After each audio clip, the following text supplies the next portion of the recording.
His body, baby, oh Lord of His mercy. Hey, I say.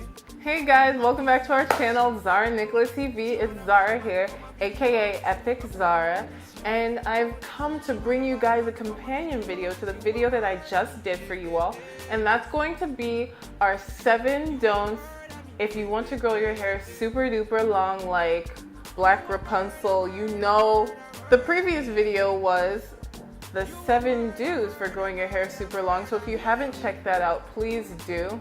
I will link it on one of these sides here. Before we get started, I'd like you to do 4 very simple things for me. Please be sure to subscribe to our channel, comment down below what you'd like us to do next, share this video with all of your friends, and give this video a big thumbs up. Let's try and get our video to 1,000 likes at least, you guys. That'll definitely inspire me to keep making beautiful content for you all. Let's get started. Slow down, yeah. Oh Lord of His mercy. I'm feeling all this, she already know this. She want a bad man to come and video. I'm feeling all this, she already know this. She want a bad man to come and video. So my first tip for you all, please do not allow your hair to get matted up.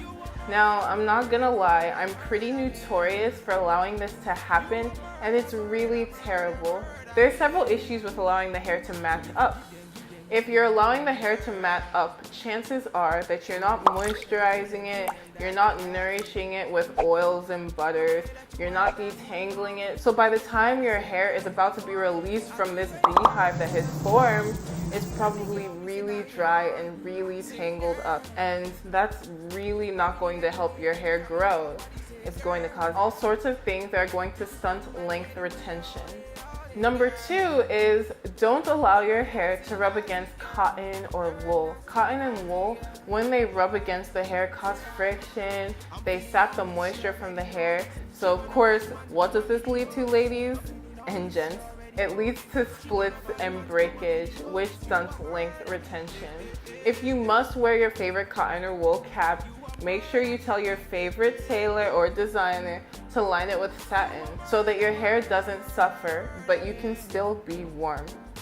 My don't number 3 is make sure that you don't brush your hair or comb your hair too often.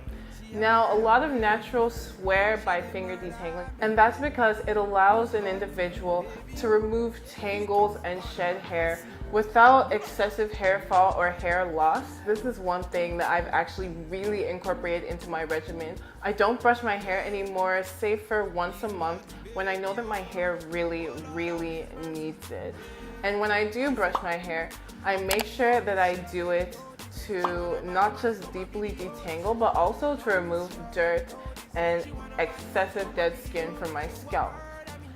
Of course, remember, when you're brushing or combing, be gentle when you do actually decide to do it. But I highly recommend making sure that you do not brush or comb your hair too often. My tip number 4 would have to be avoid brushing or combing hair when it's dry.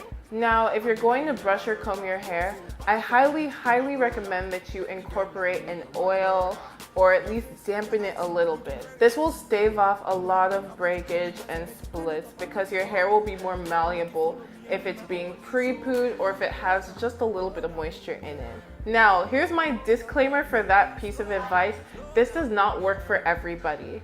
If your hair is fine or prone to breakage, whether dry or wet, I highly recommend finger detangling solely and making sure to finger detangle on hair that is being pre-pooed or has some sort of nourishment or a tiny bit of moisture.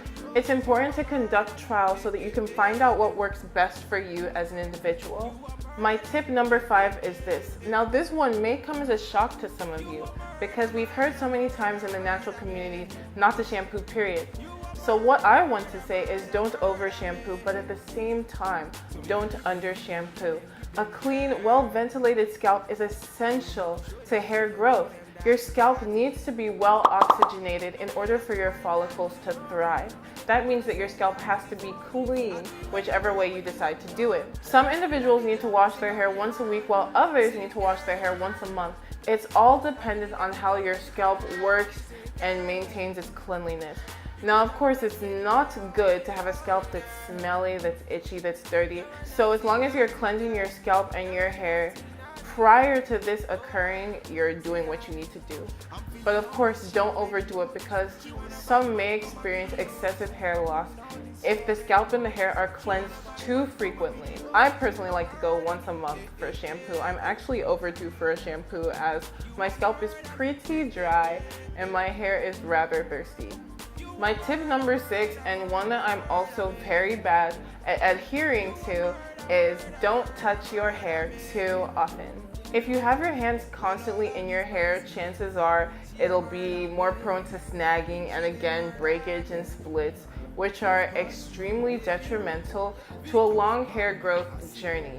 Over manipulation will not allow the hair to thrive the way that it needs to, so be sure to style your hair and leave your hands out of it. To detangle your hair, then leave your hands out of it. To protective style your hair, then leave your hands out of it. Just let your hair be. Now, my 7th tip, and another fairly controversial one, is do not use petroleum jelly or other non-absorbables on the hair and the scalp. That's mineral oil. So petroleum jelly is petrolatum and other such substances, because at the end of the day, the skin and the hair cannot absorb them. They sit on the hair and they basically suffocate it. Now, of course, if you want to use them to seal in moisture, I understand. But because they're rather heavy, they have to be shampooed out or they will not leave the scalp. I do recommend substituting those things with shea, almond oil, avocado oil, coconut oil, which my hair hates but yours might love, and other oils that the scalp absorbs very easily.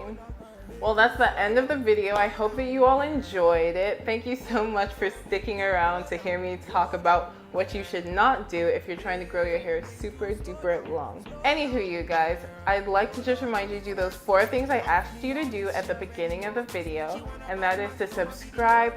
Please give this video a big thumbs up. Please be sure to share this video with all of your friends and your loved ones, and be sure to comment down below what you'd like us to do next. Thank you guys so much, and please let me know if these tips helped you in your hair journey. Let me know what bad habits you guys have, and be sure to check out the previous videos showing you what you should do if you want to grow your hair super duper long. Thank you guys so much. Love you guys, and God bless. So make you show them that you got it. The way that you wind that booty on me, you make me wanna sign that booty for me. I'll do you anywhere when you turn me on. You looking at me, girl, me say carry on. Say girl, I really like the way that you carry your body. Say girl, you can stand by me anywhere.